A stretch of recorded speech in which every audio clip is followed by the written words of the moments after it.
प्रभु जब अपनी शक्तियों का प्रकाश करते तो लगता है कोई त्रिभुवन में जिसकी रक्षा नहीं कर सकता, उसकी रक्षा के लिए मां भवानी दुर्गा अपना भयानक रूप धारण करके महिषासुर आदि दैत्यों का मर्दन करती है।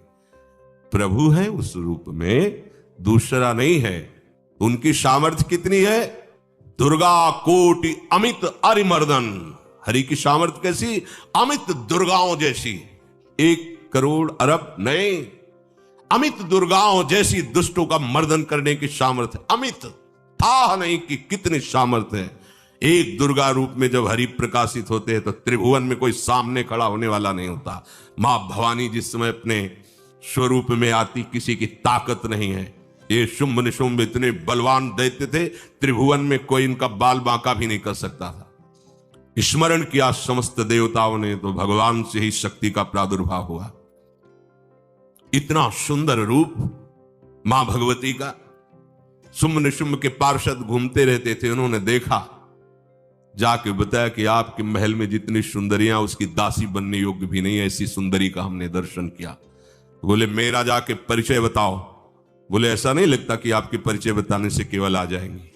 तो उनका अगर ऐसा नहीं तो केश कर्षण निर्धुता गौरवा मां गरिष्यति, उसके गौरव को धूल में मिलाते हुए बाल पकड़कर घसीट कर हमारे पास लाओ। मार्कंडेय पुराण। उनके पार्षद गए और बताया हमारे मालिक शुंभ निशुंभ है, उनका आदेश है कि आप महल में चलो और आदर सहित, अगर आप ऐसा ना करते हैं तो मैं आपका निरादर करते हुए बाल पकड़कर घसीटते हुए ले जाऊंगा। देवी जी ने मुस्कुरा दिया और कहा अपने मालिक से कह दो जाकर के कि हम उसी की आज्ञा पालन करती है जो हम पर युद्ध में विजय प्राप्त कर ले। वो जाके बोले हाँ वो तो मतवाले, त्रिभुवन में कोई जोड़ ही नहीं था। आए और उद्दंडता पूर्वक वचन बोलने लगे। माता जी ने कहा तब तक बोल ले जब तक मैं मधु का पान कर रही हूं। बस ये पान करते ही तेरी जीवन लीला समाप्त हो जाएगी। ऐसा ही हुआ। जो ही पान करके सिंह पर सवार होकर गर्जना की, सारा का सारा अहंकार धूल दूषित हो गया, काट के फेंक दिया। ऐसी अनंत अमित दुर्गाओं जैसी सामर्थ्य हमारे प्रभु श्री हरि में, अमित दुर्गाओं जैसी, क्योंकि अनंत शक्तियों के स्वामी हैं। उनकी लीला में क्यों में हो? अरे वो जब करुणा करते हैं, अपनी महिमा से उतरते हैं, तो भक्त जब ऐसे कर देता है तो डरप जाते हैं। माधोदास बाबा ने कहा नहीं चलना तुम्हें ब्रज में, हम तुम्हारी कहां तक सेवा देखेंगे, तुम्हें बाल भोग राजभोग। बाबा जी हैं, कभी मिला कभी यहीं रहो। वो बाबा आपके बिना नहीं रह सकते। दोबारा बोल नहीं पाए जगन्नाथ। ये सुन करके हृदय बलिहार होता है। ओ ऐसे सामर्थ्यशाली प्रभु अपने भक्त के प्रेम प्रणय पर भी कितना डरते हैं। ये भक्त नाच पड़ता है। ये कुतर्क की संशय की वृत्ति यहां प्रवेश नहीं करती। दुर्गा कोटि अमित अरिमर्दन। अमित गिनती नहीं ऐसी अनंत दुर्गाओं जैसी शक्ति हमारे प्रभु में विराजमान है। शक्र कोटि सत सरिष विलासा। आहा, अरबों इंद्र जैसा विलास प्रभु में। अरबों, एक इंद्र त्रिभुवनपति है, अरबों इंद्र के समान प्रभु का ऐश्वर्य है। और नवशत कोटि अमित अवकाशा, जिस एक आकाश के लिए गरुड़ जी से कह रहे हैं कि मच्छर से लेकर आप तक उड़ते हो पार पाए, बोले ऐसे अरबों आकाश के समान अवकाश है प्रभु में। मरुत कोटि सत विपुल बल, रवि सत कोटि प्रकाश, शशि सत कोटि सुशीतल, समन सकल भव त्रास। आहा, अरबों अरबों पवन के समान महान बल है।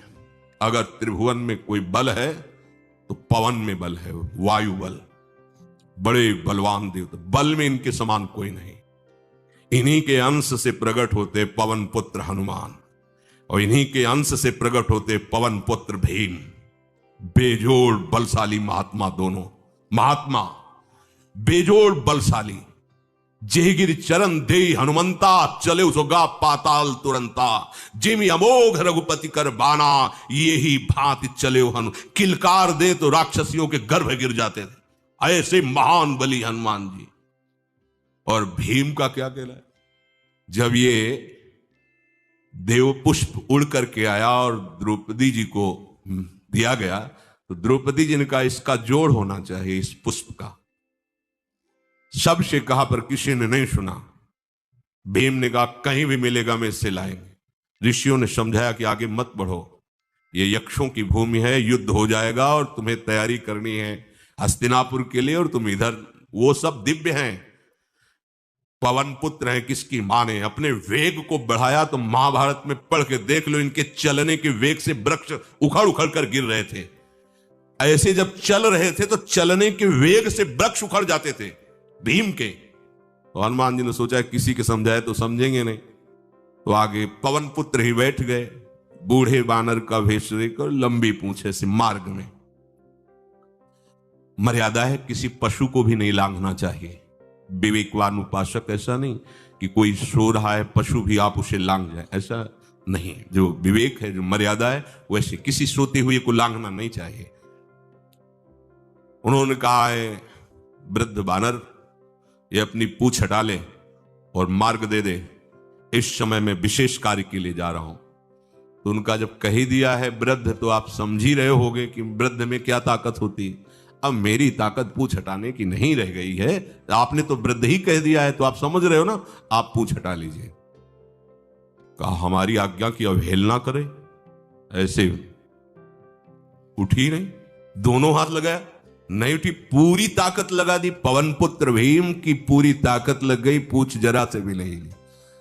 हाथ जोड़ के खड़े बोले हम समझ गए हमारे बड़े भ्राता आप हनुमान जी हैं, क्योंकि ऐसा कोई बानर सृष्टि में पैदा नहीं हुआ कि मैं उसकी पूंछ ला हिला सकूं, मैं समझ गया। तो मुस्कुराए और बैठ के बोले हमारी आज्ञा मानो, इस मार्ग में मत जाओ, ये देव मार्ग है, ऐसे ऐसे सिद्ध है कि आपका अपराध बन जाएगा, आप शाप से युक्त हो जाएंगे, इसलिए मैं आपको मना।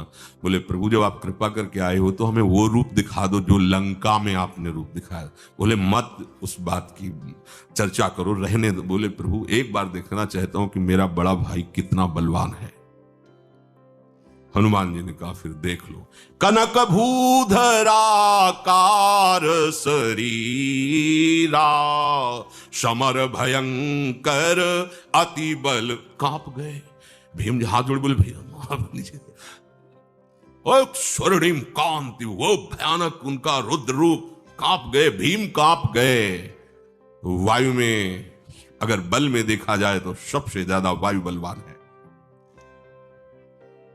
भगवान कैसे है? मरुत कोटि सत विपुल बल, अरबों वायु जैसी महान ताकत हमारे प्रभु में है, संशय नहीं। वो अगर छोटी सी कार्य के लिए सहयोग लेते हैं, ए उठवा दो, ऐसा कर, भक्तों के साथ वो विनोद करते हैं, लीला करते हैं, नहीं उनमें बल कितना है। ऐसे पवन पुत्र हनुमान जिनके चरणों को ऐसे गोद में लिए रहते हैं। एक उपनिषद में चरित्र आता है कि असुरों पर विजय प्राप्त करने के कारण देवताओं को गर्व हो गया और सभा में नृत्य गान चल रहा था।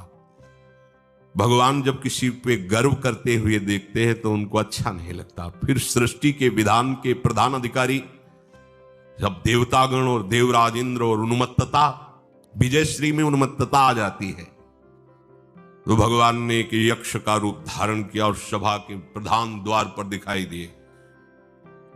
देवराज इंद्र ने कहा कि पता लगाओ ये कौन है, बिना आज्ञा के बिना सूचना के कैसे आ गया है, क्योंकि त्रिभुवनपति है ना। अग्नि देवता ने कहा मैं जाता हूं, पता लगा के आता हूं, क्योंकि किसी बलवान का परिचय पूछने के लिए निर्बल को नहीं भेजा जाता। अग्निदेव गए और कहा आप अपना परिचय दीजिए, कौन हो और यहां कैसे आए हो। तो उनका परिचय लेने के पहले हम आपका परिचय जानना चाहते हैं, आप कौन हो। तो उन्होंने कहा कि मैं अग्निदेव हूं, सामर्थ्य आपकी, त्रिभुवन को उपले की तरह भस्म कर सकता हूं। मैं समस्त प्राणियों के उदर में बैठकर अन्न और जल का पचाकर जीवन दान देता हूं, जीवन पोषण करता हूं।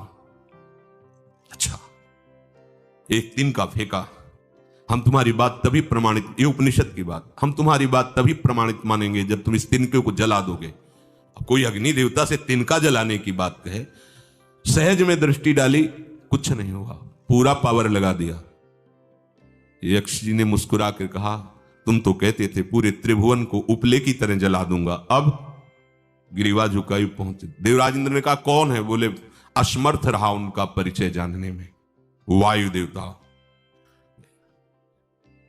आप अपना परिचय बताइए, आप अपना परिचय जो आए हो तो हमें पहले बताओ, तब हम अपना परिचय दें। उनका मैं महान देव वायु हूं, बल आपका, संपूर्ण जीवों का जीवन हूं।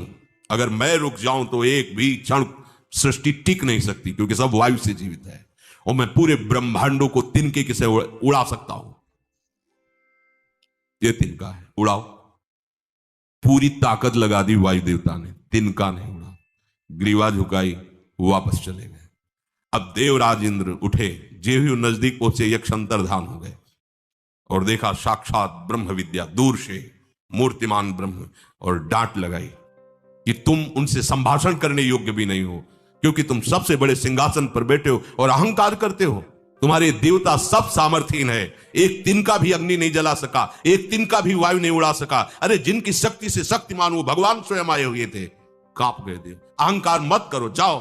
भगवान के बल से तुम विजयी हुए, देवताओं के बल से नहीं। देवताओं में जो शक्ति है वो उन्हीं के अंश से आई हुई है। अरबों वायु के समान महान बलशाली हमारे श्री हरि, अरबों सूर्यों के समान उनका प्रकाश, अरबों सूर्यों के समान प्रकाश, अरबों चंद्रमाओं के समान सुशीतलता, समस्त भयों और दुखों का नाश करने वाले प्रभु श्री हरि।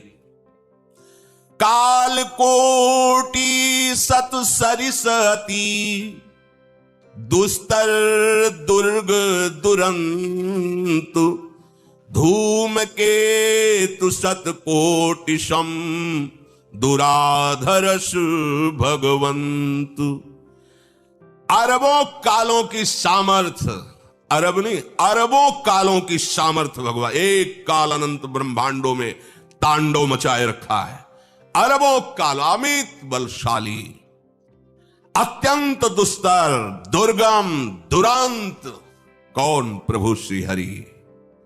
अरबों धूमकेतुओं के समान अत्यंत प्रबल सामर्थ्यशाली, प्रभु अगाध सत कोटि पताला, शमन कोटि सत सरिस कराला, तीरथ अमित कोटि सम पावन, नाम अखिल अघ पूग नशावन। कितने अथाह हैं प्रभु? बोले अरबों पाताल से भी बढ़कर, अरबों पाताल से भी बढ़कर गहरे हैं, कोई था नहीं पा सकता। कितने भयानक हैं? अरबों यमराजों से भी ज्यादा भयानक प्रभु श्री हरि हैं। अनंत कोटि तीर्थों को भी पावन करने वाले परम पवित्र जिनके श्री चरण है, वो तीर्थपाद श्री हरि हैं। अनंत तीर्थों की, उनका नाम ही संपूर्ण विश्व के पाप समूहों का नाश करने में समर्थ है। हिमगिरि कोटि अचल रघुवीरा, सिंधु कोटि सत समगंभीरा, कामधेनु सम कोटि। आहा, देखो अब किसके सामने तुम्हें हाथ पसारने की जरूरत है? समझो, अगर अपने प्रभु को जान जाओगे, समझ जाओगे, तो फिर कहीं इधर उधर झांकने की जरूरत नहीं, किसी के सहयोग की जरूरत नहीं। कैसे प्रभु? ऐसे वो स्थिर हैं कि जैसे तूफान चल रहा और हिमालय का आश्रय ले लो तो डरने की जरूरत नहीं, कोई भी तूफान हिमालय को उखाड़ नहीं सकता। ऐसे ही कह रहे हैं, अरबों हिमालयों जैसी स्थिरता प्रभु श्री हरि में है। आहा, अरबों समुद्रों के समान गंभीर है। कामधेनु सत कोटि समाना, सकल काम दायक भगवाना, नारद कोटि अमित चतुराई, विधि सत कोटि सृष्टि निपुनाई, विष्णु कोटि सम पालन करता, रुद्र कोटि सत सम संघरता। अरबों कामधेनुओं के समान प्रभु श्री हरि हैं। एक कामधेनु मिल जाए तो निहाल हो जाए, है हमारे श्री हरि कैसे अरबों कामधेनुओं के समान है। इच्छित कामनाओं की पूर्ति कर दे उसे कामधेनु कहते हैं। प्रभु में कितनी चतुरता है, अनंत कोटि सरस्वतियों की एक सरस्वती ब्रह्मांडों का संचालन करती है, बुद्धि के अधिष्ठात्र देवी हैं। और यहां क्या, हमारे श्री हरि अनंत कोटि सरस्वतियों की चतुराई समाई हुई है। अरबों ब्रह्माओं के समान सृष्टि रचने में समर्थ। एक ब्रह्मा प्रकट कर दिया, एक वैभव प्रकट हो गया। अरबों ब्रह्माओं जैसी सामर्थ सृष्टि रचना की प्रभु में है। आहा। और अरबों विष्णुओं के समान पालन करने की सामर्थ प्रभु में है। अरबों शंकर के समान संहार करने की सामर्थ्य प्रभु में है। धनद कोटि सत सम धन वाना, माया कोटि प्रपंच निधाना, भार धरन सत कोटि अहिसा, निरवधि निरूपम प्रभु जगदीसा। अरबों कुबेरों के समान धनवान है। अरबों मायाओं के समान सृष्टि करने में सामर्थ्यशाली है। अरबों शेष भगवान के समान अनंत भार उठाने में समर्थ है। जगदीश्वर प्रभु श्री हरि की कोई उपमा कोई सीमा नहीं है। ये उपमा रहित और सीमा रहित है। निरुपम न उपमा आन राम समान, राम निगम कहे जिम कोटि सत खद्योत समु, रवि कहत अति लघुताल है। यही भांति निज निज मति विलास, मुनीस हरि बखा नहीं। प्रभु भाव गाहक अति कृपालु, सप्रेम सुनि सुख मानहि। प्रभु भाव गाहक अति कृपालु, सप्रेम सुनि सुख मानहि। प्रभु श्री हरि उपमा रहित हैं। उनकी कोई अनंत ब्रह्मांडों में किसी से उपमा नहीं दी जा सकती। प्रभु के समान केवल प्रभु हैं, ऐसा वेद कहते हैं। अरबों जुगुनियों के समान यदि सूर्य को कहा जाए तो सूर्य का अपमान होता है, सम्मान नहीं। ऐसे ही जो अभी तक वर्णन किया गया उसको समझो। अरबों जुगनुओं के समान यदि सूर्य को कहा जाए तो सूर्य की प्रशंसा नहीं, एक तरह से अवहेलना है। आहा।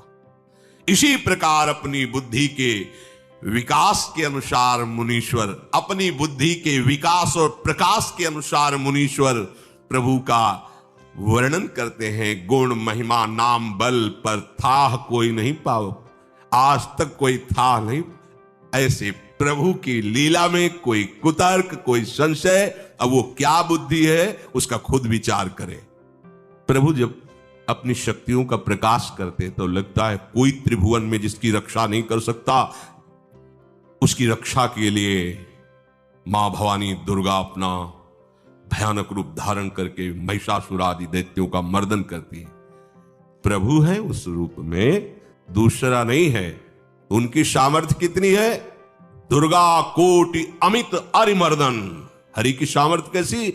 अमित दुर्गाओं जैसी।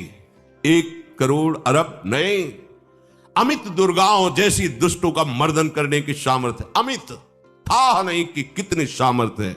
एक दुर्गा रूप में जब हरि प्रकाशित होते हैं तो त्रिभुवन में कोई सामने खड़ा होने वाला नहीं होता। मां भवानी जिस समय अपने स्वरूप में आती, किसी की ताकत नहीं है। ये शुंभ निशुंभ इतने बलवान दैत्य थे, त्रिभुवन में कोई इनका बाल बांका भी नहीं कर सकता था। स्मरण किया समस्त देवताओं ने तो भगवान से ही शक्ति का प्रादुर्भाव हुआ। इतना सुंदर रूप मां भगवती का। शुंभ निशुंभ के पार्षद घूमते रहते थे, उन्होंने देखा, जाके बताया कि आपके महल में जितनी सुंदरियां उसकी दासी बनने योग्य भी नहीं है, ऐसी सुंदरी का हमने दर्शन किया। बोले मेरा जाके परिचय बताओ। बोले ऐसा नहीं लगता कि आपके परिचय बताने से केवल आ जाएंगे। तो उनका अगर ऐसा नहीं तो केश कर्षण निर्धूता गौरवा मां गरिष्यति, उसके गौरव को धूल में मिलाते हुए बाल पकड़कर घसीट कर हमारे पास लाओ। मार्कंडेय पुराण। उनके पार्षद गए और बताया हमारे मालिक शुंभ निशुंभ है, उनका आदेश है कि आप महल में चलो और आदर सहित, अगर आप ऐसा ना करती हैं तो मैं आपका निरादर करते हुए बाल पकड़कर घसीटते हुए ले जाऊंगा। देवी जी ने मुस्कुरा दिया और कहा अपने मालिक से कह दो जाकर के कि हम उसी की आज्ञा पालन करती है जो हम पर युद्ध में विजय प्राप्त कर ले। वो जाके बोले हाँ वो तो मतवाले, त्रिभुवन में कोई जोड़ ही नहीं था। आए और उद्दंडता पूर्वक वचन बोलने लगे। माता जी ने कहा तब तक बोल ले जब तक मैं मधु का पान कर रही हूं, बस ये पान करते ही तेरी जीवन लीला समाप्त हो जाएगी। ऐसा ही हुआ। जो ही पान करके सिंह पर सवार होकर गर्जना की, सारा का सारा अहंकार धूल दूषित हो गया, काट के फेंक दिया। ऐसी अनंत अमित दुर्गाओं जैसी सामर्थ्य हमारे प्रभु श्री हरि में, अमित दुर्गाओं जैसी, क्योंकि अनंत शक्तियों के स्वामी हैं। उनकी लीला में क्यों में हो? अरे वो जब करुणा करते हैं, अपनी महिमा से उतरते हैं, तो भक्त जब ऐसे कर देता है तो डरप जाते हैं। माधोदास बाबा ने कहा नहीं चलना तुम्हें ब्रज में, हम तुम्हारी कहां तक सेवा देखेंगे, तुम्हें बाल भोग राजभोग। बाबा जी हैं, कभी मिला कभी यहीं रहो। वो बाबा आपके बिना नहीं रह सकते। दोबारा बोल नहीं पाए जगन्नाथ। ये सुन करके हृदय बलिहार होता है। ओ ऐसे सामर्थ्यशाली प्रभु अपने भक्त के प्रेम प्रणय पर भी कितना डरते हैं। ये भक्त नाच पड़ता है। ये कुतर्क की संशय की वृत्ति यहां प्रवेश नहीं करती। दुर्गा कोटि अमित अरिमर्दन, अमित गिनती नहीं ऐसी अनंत दुर्गाओं जैसी शक्ति हमारे प्रभु में विराजमान है। शक्र कोटि सत सरिष विलासा, आहा अरबों इंद्र जैसे